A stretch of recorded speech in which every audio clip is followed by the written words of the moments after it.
Imagine descobrir que uma das figuras mais temidas da Bíblia talvez seja também uma das mais mal compreendidas. Durante séculos, reis, papas, imperadores, líderes políticos e até grandes empresários já foram apontados como o Anticristo. Sempre que o mundo atravessa uma crise, a mesma pergunta volta a aparecer: quem é o Anticristo? Mas existe um detalhe que surpreende muita gente.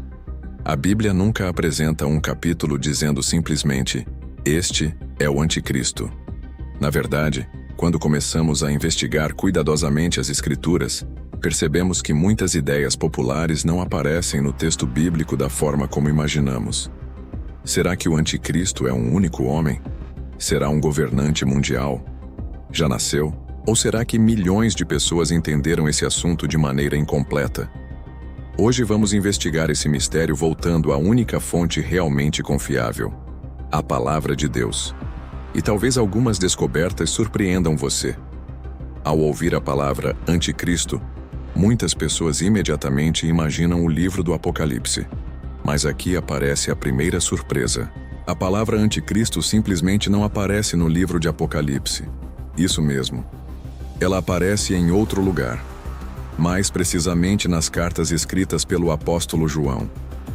É João quem utiliza essa expressão pela primeira vez. Na primeira carta de João, capítulo 2, encontramos estas palavras: Filhinhos, esta é a última hora, e como ouvistes que vem o Anticristo, também agora muitos anticristos têm surgido. Perceba algo muito interessante. João fala sobre um anticristo que viria, mas também afirma que, naquele próprio momento, já existiam muitos anticristos. Essa afirmação muda completamente a maneira como muitas pessoas enxergam esse tema. Então surge uma pergunta inevitável: quem eram esses anticristos mencionados por João? No versículo seguinte, ele explica que muitos haviam abandonado a comunidade cristã e passaram a ensinar doutrinas contrárias à verdade sobre Cristo. Pouco depois, João deixa a definição ainda mais clara. Ele escreve: quem é o mentiroso senão aquele que nega que Jesus é o Cristo? Esse é o Anticristo. Ou seja, na definição de João, o espírito do Anticristo está ligado à rejeição da identidade de Jesus como o Messias enviado por Deus. Isso significa que João não está descrevendo apenas um personagem futuro. Ele também identifica uma atitude espiritual presente já no primeiro século. Essa é uma descoberta importante, porque muitos filmes e livros populares apresentam o Anticristo apenas como um líder político do fim dos tempos. Mas João amplia essa compreensão. Existe um espírito de oposição a Cristo que já atuava desde os primeiros tempos da Igreja. Ao longo da história, diferentes interpretações surgiram. Alguns cristãos entendem que haverá um líder específico no futuro. Outros acreditam que o espírito do Anticristo pode se manifestar repetidamente em pessoas e sistemas que se levantam contra Cristo. Independentemente da interpretação adotada, existe um ponto em comum. O centro da questão não é apenas um nome ou um rosto. É a oposição deliberada à pessoa e à obra de Jesus Cristo. Mas então surge outra dúvida. Se João fala sobre o Anticristo, por que tantas pessoas relacionam essa figura com a besta do Apocalipse? Será que são realmente a mesma pessoa? Ou estamos misturando personagens diferentes das profecias bíblicas?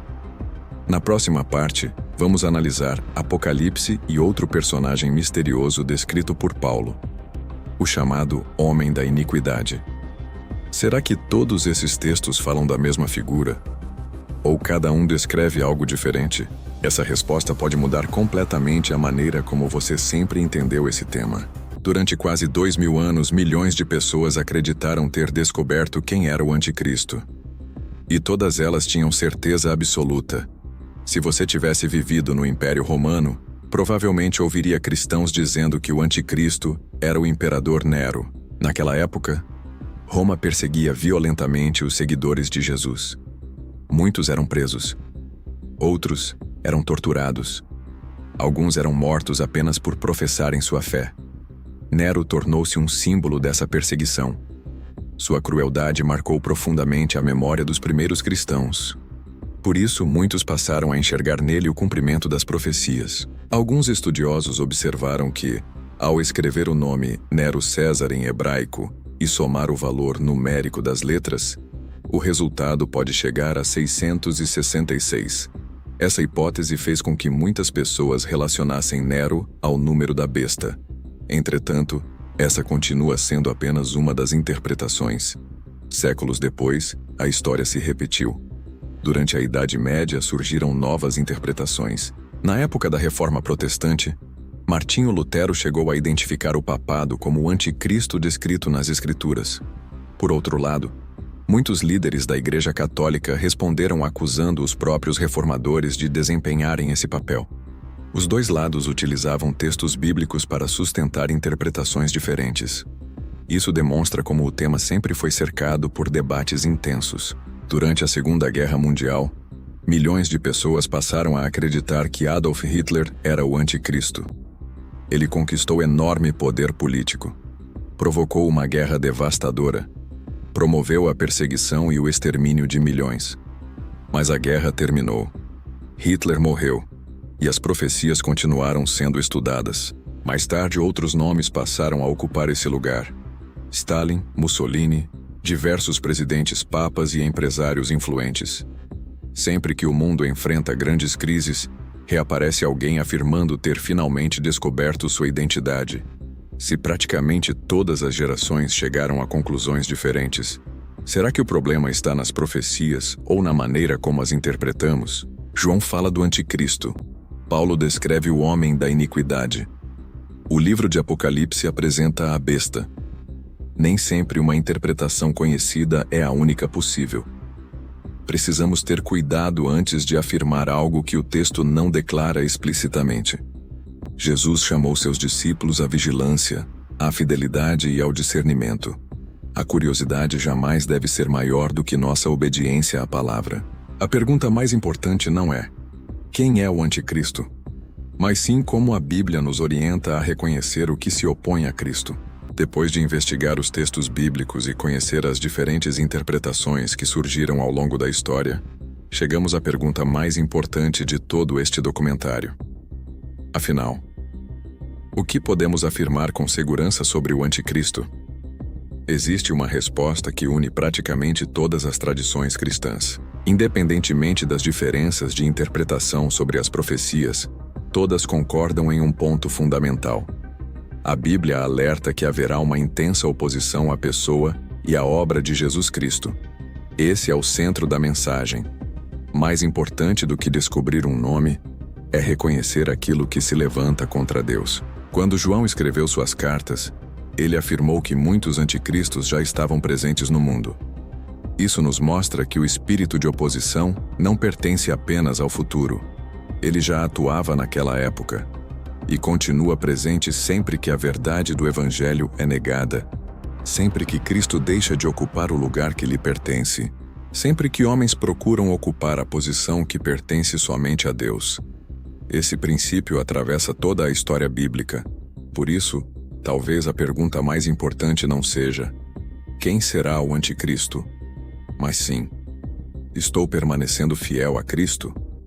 Jesus nunca pediu aos seus discípulos que vivessem obcecados tentando descobrir nomes. Ele ensinou outra coisa. Em diversos momentos, repetiu a mesma orientação: vigiem, permaneçam firmes, não se deixem enganar. Essas recomendações aparecem diversas vezes nos evangelhos, como em Mateus 24. Jesus alerta que muitos falsos cristos e falsos profetas surgiriam para enganar, se possível, até mesmo os escolhidos. Perceba que o foco do ensino de Jesus nunca foi despertar medo, foi desenvolver discernimento. O discípulo de Cristo não vive dominado pelo pânico, vive preparado. Esse detalhe faz toda a diferença. Ao longo da história, muitas pessoas deixaram de olhar para Cristo porque estavam preocupadas demais tentando identificar o anticristo. Mas o Novo Testamento segue o caminho contrário. Ele sempre coloca Jesus no centro da mensagem. É Cristo quem vence. É Cristo quem reina. É Cristo quem voltará. As profecias nunca tiveram o objetivo de alimentar especulações. Elas foram registradas para fortalecer a esperança do povo de Deus. Sempre que a Bíblia fala sobre o fim dos tempos, ela convida o cristão a permanecer em santidade. Pedro escreve que devemos viver de maneira santa e piedosa. João afirma que todo aquele que tem essa esperança procura purificar sua vida. A preocupação das Escrituras não é satisfazer nossa curiosidade, é transformar nosso coração. Talvez seja por isso que Deus não revelou todos os detalhes. Se soubéssemos cada informação, correríamos o risco de confiar no nosso conhecimento e não no Senhor. A Bíblia nos dá luz suficiente para permanecermos vigilantes, mas também preserva mistérios que exigem humildade diante de Deus. E essa talvez seja uma das maiores lições de todo este estudo. Existem perguntas que ainda não conseguimos responder completamente. Nossa autoridade final nunca é uma teoria, tradição ou opinião humana. Nossa autoridade continua sendo a palavra de Deus. É nela que encontramos segurança e esperança. No final das contas, talvez o maior erro seja dedicar toda a atenção ao anticristo e pouca ao próprio Cristo. O Novo Testamento fala muito mais sobre Jesus. A mensagem central da Bíblia nunca foi o poder do mal. Sempre foi a soberania de Deus. Cristo venceu a morte, reina e voltará conforme prometeu. Essa é a esperança que sustentou a Igreja durante 2000 anos e continua sustentando milhões de cristãos em todo o mundo. Nossa missão continua sendo permanecer fiéis ao Senhor, viver segundo Sua palavra e anunciar o Evangelho enquanto aguardamos Sua volta. Porque Jesus Cristo é o mesmo ontem, hoje e eternamente. É olhando para Ele que encontramos a verdadeira esperança. Obrigado por acompanhar este documentário. Se você gosta de investigar os mistérios da Bíblia, inscreva-se no Dossiê Éden. Que Deus abençoe sua vida e até o próximo vídeo.